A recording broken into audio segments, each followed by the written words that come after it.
Hello guys, welcome back to our channel J3 online classes. आज हम discuss करने वाले हैं set number 8 and I hope आप सभी के लिए सीरीज़ बहुत ज़्यादा हेल्पफुल रही होगी। अगर ये आपका मेरे साथ फर्स्ट इंटरेक्शन है तो आप पिछले वीडियोस को प्लेलिस्ट में जाकर देख सकते हैं और यहाँ पर लिए गए सभी questions RK Rajput, JB Gupta, BK Mehta और प्रीवियस ईयर क्वेश्चंस हैं। तो चलिए शुरू करते हैं इस सेशन को। अपने पेन और कॉपीज़ को साइड में रख दीजिए और इस सेशन को ध्यान से सुनिए। यहाँ से आप बहुत कुछ नया सीख कर जाने वाले हैं। तो शुरू करते हैं फर्स्ट क्वेश्चन से। यहाँ पर हमसे फर्स्ट क्वेश्चन में पूछा गया है कि transistor can be use to, यानी ट्रांजिस्टर किस चीज़ के लिए यूज़ किया जाता है। तो ट्रांजिस्टर को हम एम्पलीफाई करने के लिए यूज़ लेते हैं। रुकिए एक बार पेन सेलेक्ट कर लेता हूँ। एम्पलीफाई करने के लिए यूज़ लेते हैं हम। अब इससे क्या एम्पलीफाई कर सकते हैं? इससे हम कर सकते हैं पावर भी एम्पलीफाई कर सकते हैं और वोल्टेज भी कर सकते हैं और करंट भी कर सकते हैं। अब ये डिपेंड करता है कि हम कौन सा कॉन्फ़िगरेशन यूज़ कर रहे हैं। अगर हम यूज़ करेंगे कॉमन एमिटर यानी CE को यूज़ करेंगे तो हम पावर को कर सकते हैं एम्पलीफाई। अगर हम यूज़ करेंगे कॉमन बेस तो हम वोल्टेज को एम्पलीफाई कर सकते हैं और अगर हम यूज़ करेंगे कॉमन कलेक्टर तो हम करंट को एम्पलीफाई कर सकते हैं। तो इसका जो सही आंसर होगा वो होगा D। आई होप ये सभी को क्लियर हुआ होगा। Okay then moving to the next question. इसमें हमसे यहाँ पर पूछा गया है कि सिग्नल फ्लो ग्राफ को हम यूज़ किस लिए करते हैं, यानी किस चीज़ को फाइंड आउट करने के लिए हम सिग्नल फ्लो ग्राफ का यूज़ करते हैं। तो इसका जो सही आंसर है वो होगा ट्रांसफ़र फंक्शन। अब ट्रांसफ़र फंक्शन क्या होता है? ट्रांसफ़र फंक्शन होता है लाप्लास ट्रांसफॉर्म किसका? आउटपुट अपॉन में इनपुट का। इस चीज़ को हम निकालते हैं और जैसा कि आप फिगर में देख सकते हैं कुछ इस तरीके का होता है सिग्नल फ्लो ग्राफ। इसके थ्रू हम फाइंड आउट करते हैं ट्रांसफ़र फंक्शन। और इसी के साथ आपको एक चीज़ और याद रखनी है कि सिग्नल फ्लो ग्राफ को हम यूज़ करते हैं लीनियर सिस्टम में और टाइम इनवेरिएंट, यानी जो टाइम के साथ चेंज नहीं होते उन सिस्टम में ही हम इसका यूज़ करते हैं। ये भी आपको याद रख के चलना है। इसका स्क्रीनशॉट भी ले सकते हैं। और मेरी हमेशा से कोशिश रहती है कि मैं कम समय में आपको ज़्यादा से ज़्यादा एक्सप्लेन कर पाऊँ, क्योंकि हर टाइप का स्टूडेंट मेरी वीडियोज़ को देख रहा है। तो हो सकता है कि उसने ये चीज़ ना पढ़ी हो तो उससे कुछ नया सीखने को मिले, और अगर किसी को ये आता है तो उसका रिवीजन हो जाएगा। Next question. इसमें हमसे यहाँ पर पूछा गया है कि इलेक्ट्रोमैग्नेट किससे कैसे बना हुआ होता है। मतलब तो इलेक्ट्रोमैग्नेट बनाने के लिए एक सॉफ्ट आयरन की कोर को लिया जाता है और उसके ऊपर एक वायर को लपेटा जाता है यहाँ पर, और उसके अंदर क्या करा जाता है? करंट को फ्लो। तो ऐसे बनता है एक इलेक्ट्रोमैग्नेट। तो इसका जो सही आंसर है वो होगा B। अब आपके मन में क्वेश्चन आ सकता है कि सॉफ्ट आयरन को क्यों यूज़ किया जाता है। सॉफ्ट आयरन यहाँ पर इसलिए यूज़ किया जाता है क्योंकि जैसे ही हम करंट को अप्लाई करते हैं तो ये मैग्नेटाइज हो जाती है, और जैसे ही हम करंट को हटाते हैं तो ये डीमैग्नेटाइज भी उतनी ही जल्दी हो जाती है। जबकि अगर हम हार्ड आयरन को लेंगे तो उसमें क्या होता है, उसमें हम करंट की वैल्यू को अगर ज़ीरो कर देंगे तो भी उसके अंदर मैग्नेटाइजेशन रह जाती है, और इस प्रॉपर्टी को क्या कहा जाता है? रेमनेंस। ये आपको याद रखना है। ये ऐसा क्वेश्चन भी आपको देखने को मिल सकता है एग्ज़ाम में। इस प्रॉपर्टी को कहा जाता है रेमनेंस, और वो रेमनेंस प्रॉपर्टी नहीं होती किसमें? सॉफ्ट आयरन में।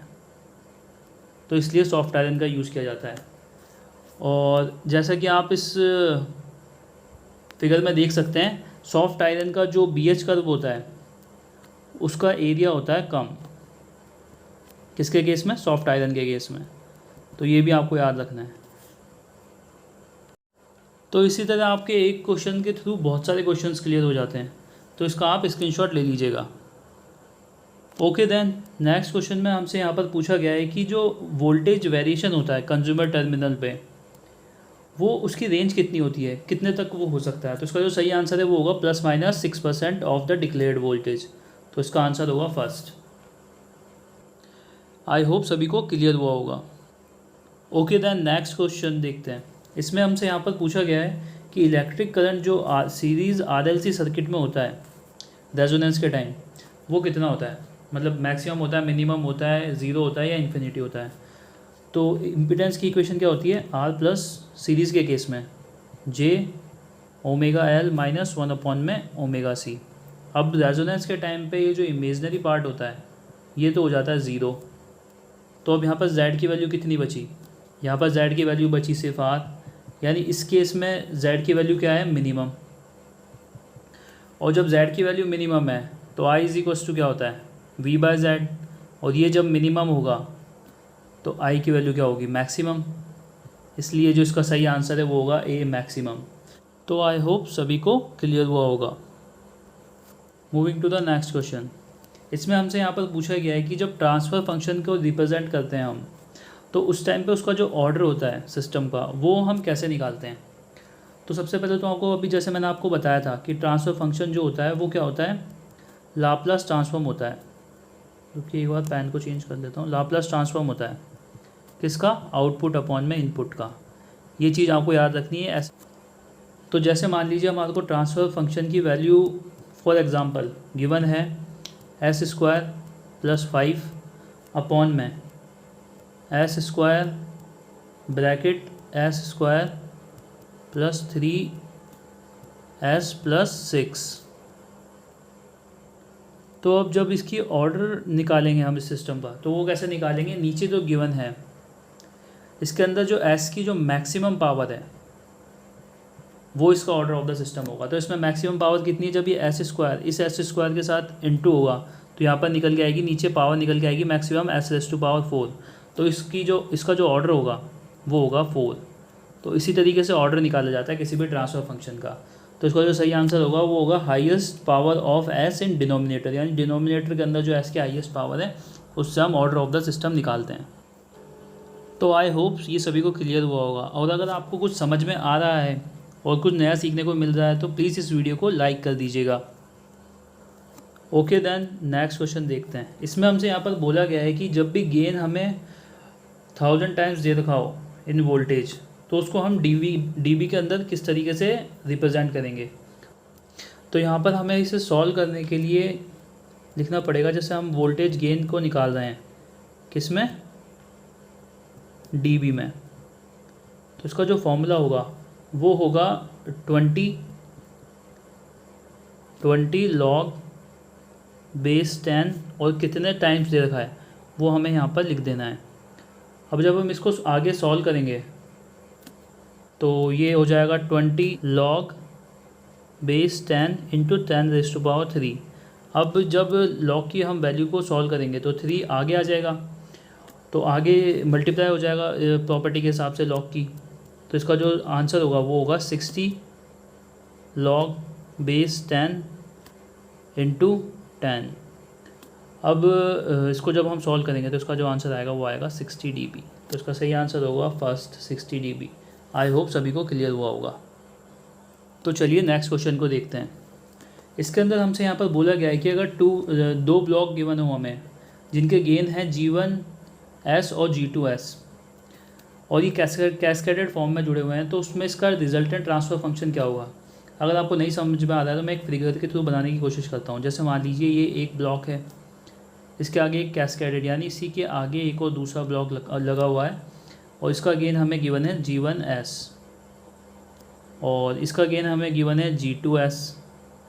और जब हम इसको इस तरीके से हमें गिवन है तो अब इसका रिजल्टेंट फंक्शन हम जब लिखेंगे तो वो लिखा जाएगा एक ही बड़ा ब्लॉक, इसके अंदर इन दोनों गेनों का हो जाएगा मल्टीप्लाई G1s इंटू, राइटिंग के साथ थोड़ा इश्यू है, थोड़ा सा मैनेज कर लीजिएगा। तो इसका जो सही आंसर होगा वो होगा C G1s इंटू G2s। तो इस तरीके से रिजल्टेंट गेन लिखा जाएगा।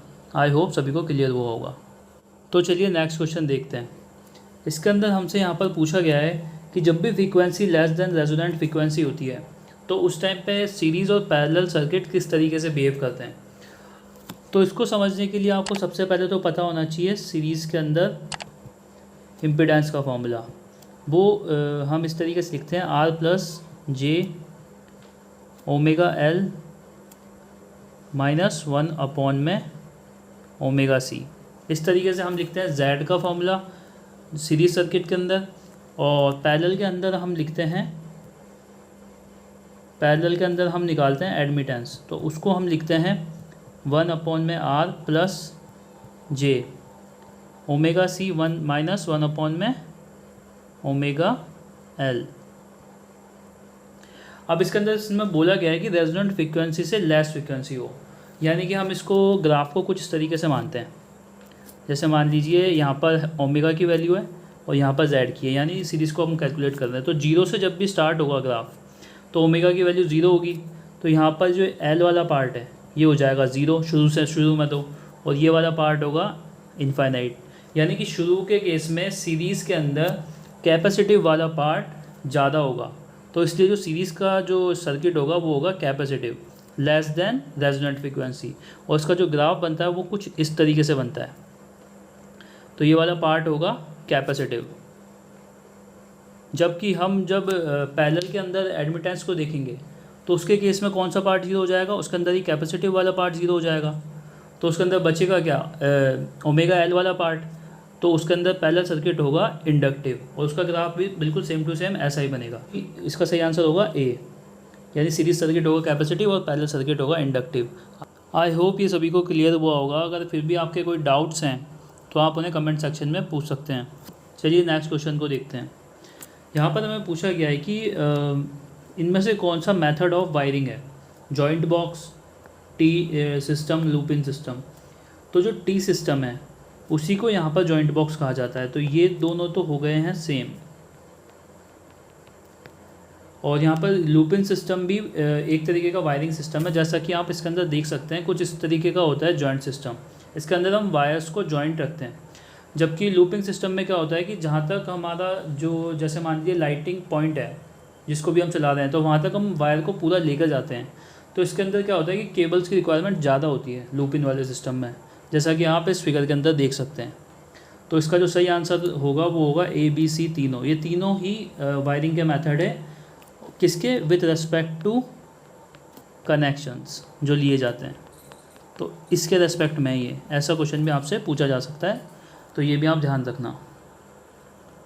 ओके देन नेक्स्ट क्वेश्चन में हमसे यहाँ पर पूछा गया है कि सुपर पोजिशन थ्योरम इनमें से किस चीज़ के लिए एप्लीकेबल है। तो उसका जो सही आंसर है वो है बोथ करंट एंड वोल्टेज, यानी करंट और वोल्टेज के लिए एप्लीकेबल है, और ये हमेशा लीनियर सिस्टम्स में ही लगती है। तो अब होता क्या है कि पावर की इक्वेशन जो होती है वो नॉन लीनियर हो जाती है। तो उस केस में हम क्या करते हैं कि सुपर पोजिशन में हमेशा हम एक इंडिविजुअल सोर्स को लेते हैं और फिर कैलकुलेट करते हैं। तो उन दोनों, जैसे मान लें पहले एक सोर्स लिया फिर दूसरा सोर्स लिया, उन दोनों से हमने जब पावर निकाली और फिर हम वैसे दूसरे तरीके से हम पावर निकालें दोनों को एक साथ लगा के, तो उन दोनों की जो इक्वेशन होती है वो बराबर नहीं आ पाती कैलकुलेशन में। तो इसलिए हम पावर का कैलकुलेशन नहीं कर पाते सुपरपोजिशन थ्योरम को लगाकर। तो आई होप सभी को क्लियर हुआ होगा। Okay then moving to the next question. इसमें हमसे यहाँ पर पूछा गया है कि जो बूस्टर हम कनेक्ट करते हैं फीडर के अंदर उसको कैसे कनेक्ट किया जाता है। तो फर्स्ट ऑफ ऑल तो बूस्टर होता क्या है, बूस्टर का जो हम यूज़ करते हैं वो एक होता है डीसी सीरीज़ जनरेटर, और इसको हम कैसे लगाते हैं, इसको लगाते हैं हम सीरीज़ में फीडर के साथ। तो इसका जो सही आंसर होगा वो होगा सेकंड सीरीज़। और बूस्टर का यूज़ हम इसलिए करते हैं क्योंकि ये काम आता है वोल्टेज ड्रॉप को कंपनसेट करने के अंदर किसी भी लाइन के। Okay then moving to the next question. इसमें हमसे यहाँ पर पूछा गया है कि कौन सा मटेरियल यूज़ किया जाता है वायरिंग ऑफ कंटिन्यूस बस बार के लिए। तो इसका जो सही आंसर है वो होगा एल्यूमिनियम। अब यहाँ पे हम कॉपर का भी यूज़ कर सकते थे, पर एल्यूमिनियम का यूज़ हम इसलिए करते हैं क्योंकि इसकी कॉस्ट होती है कम।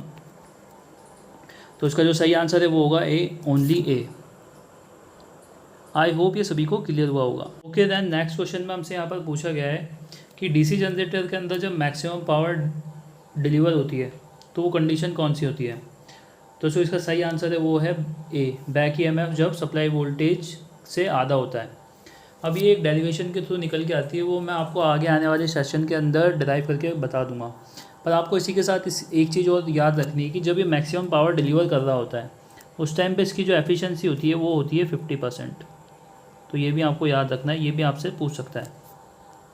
Okay then moving to the next question. इसमें हमसे यहाँ पर पूछा गया है जनरेटेड ईएमएफ की वैल्यू, किस केस में, डीसी जनरेटर के केस में। और हमें गिवन क्या है, पोल गिवन है, फ्लक्स गिवन है, आर्मेचर कंडक्टर गिवन है और स्पीड गिवन है, ये सब चीज़ें हमें गिवन है। तो सबसे पहले तो आपको ईएमएफ जो जनरेट होता है उसका फॉर्मूला पता होना चाहिए। वो फॉर्मूला होता है P∅ZN/60 है, और इसके अंदर हमारे को सिर्फ यहाँ पर जो वैल्यूज़ गिवन है वो पुट करनी है। ये छोटे छोटे क्वेश्चन कराने का यहाँ पर मेरा मकसद ये रहता है कि आपको इनके थ्रू फॉर्मूलेस भी याद करा दिए जाएँ। तो यहाँ पर P की जो वैल्यू गिवन है वो हमें गिवन है 4, जबकि फाई की वैल्यू गिवन है 0.07 और Z की वैल्यू हमें यहाँ पर Z यानी कंडक्टर की वैल्यू गिवन है 440 और स्पीड की जो हमें वैल्यू गिवन है वो गिवन है 900 और नीचे डिनोमिनेटर में आएगा 60 इंटू ए यहाँ पर क्या है, नंबर ऑफ पैरेलल पाथ जो लेफ्ट वाइंडिंग में होते हैं ए बराबर पी। जबकि आपको एक चीज़ और याद रखनी है कि वेव के केस में ये होते हैं ए बराबर 2। तो यहाँ पर ए बराबर पी है तो पी की वैल्यू हम 40 पुट कर देंगे और जब इस को सॉल्व करेंगे तो उसका जो आंसर आएगा वो निकल के आएगा C = 462 वोल्ट।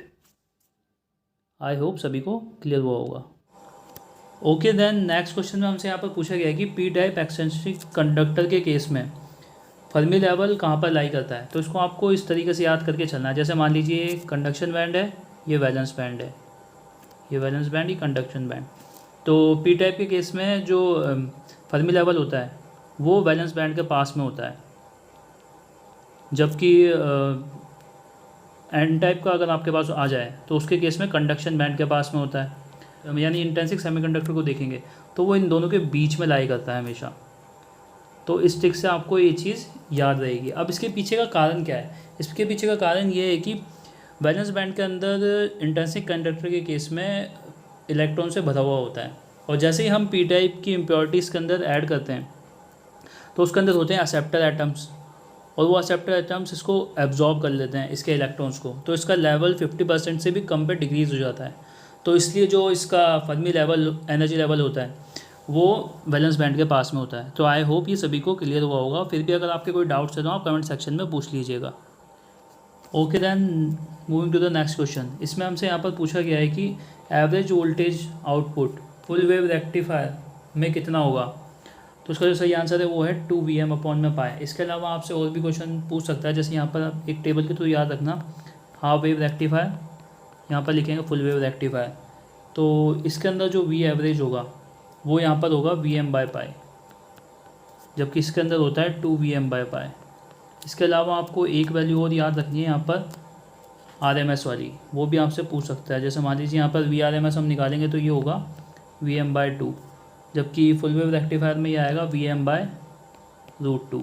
तो ये चीज़ें भी आपको याद रखनी है। इसका या तो आप स्क्रीनशॉट भी ले सकते हैं। आई होप सभी को समझ में आया होगा और ये सीरीज़ आपको अपने RSCB एग्ज़ाम्स में बहुत ज़्यादा हेल्प करेगी। ओके देन नेक्स्ट क्वेश्चन देखते हैं। इसमें हमसे यहाँ पर पूछा गया है कि जो ट्रांजिस्टर के केस में बीटा गेन होता है उसे क्या कहा जाता है। तो बीटा का जो फॉर्मूला होता है वो होता है IC/IB और इसे हम डिनोट करते हैं करंट एम्पलीफिकेशन फैक्टर से, करंट एम्पलीफिकेशन फैक्टर, या फिर हम इससे और किस नाम से जानते हैं, करंट गेन, करंट गेन। तो इसका जो सही आंसर होगा वो होगा amplification capability of the transistor. To the next question. इसमें हमसे यहाँ पर पूछा गया है कि फ्लेमिंग राइट हैंड रूल के अंदर थंब किसे शो करता है। मान लीजिए ये थंब है, ये फर्स्ट फिंगर है और ये सेकंड फिंगर है। तो यहाँ पर जो थंब शो कर रहा है वो शो करता है मोशन को, जबकि जो हमारी फर्स्ट फिंगर है वो शो करती है मैग्नेटिक फील्ड को और सेकंड फिंगर हमें यहाँ पर शो करती है इंड्यूस्ड या फिर जनरेटेड करंट को। और हमेशा जो Fleming right hand rule use होता है वो यूज़ होता है जनरेटर एक्शन में, जबकि अगर हमें मोटर में यूज़ जो किया जाता है वो यूज़ किया जाता है फ्लेमिंग का लेफ़्ट हैंड रूल। ये भी आपको याद रखना है, ऐसे क्वेश्चन भी पूछे जा सकते हैं। नेक्स्ट क्वेश्चन में हमसे यहाँ पर पूछा गया है कि डोमेस्टिक लोड के अंदर कौन से टाइप का डिस्ट्रीब्यूशन सिस्टम यूज़ किया जाता है। तो इसका जो सही आंसर है वो है सेकंड, सिंगल फेज 2 वायर। तो आई होप सभी को ये सेशन अच्छा लगा होगा। ये क्वेश्चन मैंने पिछले वीडियो के लास्ट में पूछा था। इसके अंदर पूछा गया है कि रेसिप्रोकल ऑफ मैग्नेटिक परमिएबिलिटी क्या होता है। तो इसका जो सही आंसर है वो होगा डी, रिलक्टिविटी। इसका जवाब कई लोगों ने कमेंट किया था और सही जवाब देने वालों के नाम हैं विजेंद्र सिंह, आशीष चारण एंड गुंजन बैरवा। और आज का जो आपके लिए क्वेश्चन है वो ये है कि शॉर्ट सर्किट टेस्ट करते वक्त ट्रांसफार्मर में कौन सी साइड को शॉर्ट सर्किट रखा जाता है। तो आपको इसका आंसर करना है कमेंट। अगर आप भी अपना नेम नेक्स्ट सेशन के अंदर फीचर करवाना चाहते हैं तो आपको इसका आंसर देना होगा कमेंट सेक्शन में। तो आई होप आपको यहाँ पर बहुत कुछ अच्छा सीखने को मिला हो, और इसी तरीके से आगे नॉलेज गेन करने के लिए हमारे चैनल को सब्सक्राइब कर दीजिएगा और अपने फ्रेंड्स के साथ शेयर भी कर दीजिएगा, और वीडियो को लाइक करना बिल्कुल भी मत भूलिएगा, हमें एनकरेज करने के लिए आगे ऐसे ही वीडियो बनाने के लिए। Thank you guys.